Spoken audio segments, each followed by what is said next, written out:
Gel konuşalım oradan buradan. Bahçemin dili ey yaban gülü, feda uğruna yansın bu orman.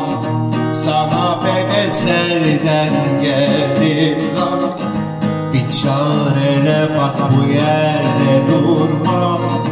O kara göze kaşa belki kurban, taşıyorum udum aşkımdan. Sana ben ezelden yandım lan, bir çağır hele daha bu yerde durmam. O kara göze kaşa belki kurban, taşıyorum udum aşkımdan. Söylemiyorum çok özledim ama hasretin ağır, gel de kurtar.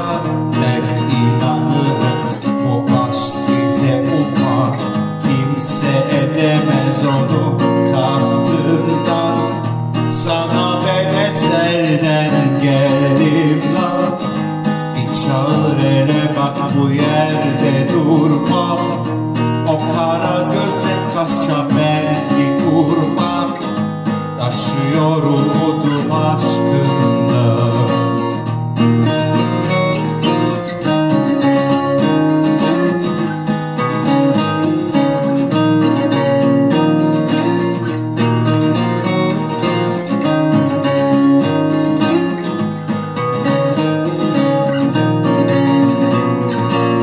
Geçmişin yükü şimdi toz duman, bembeyaz defterim her sayfa.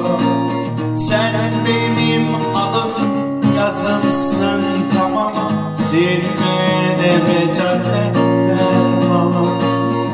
Sana ben ezelden geldim, bir çağır hele bak bu yerde durma. O kara göze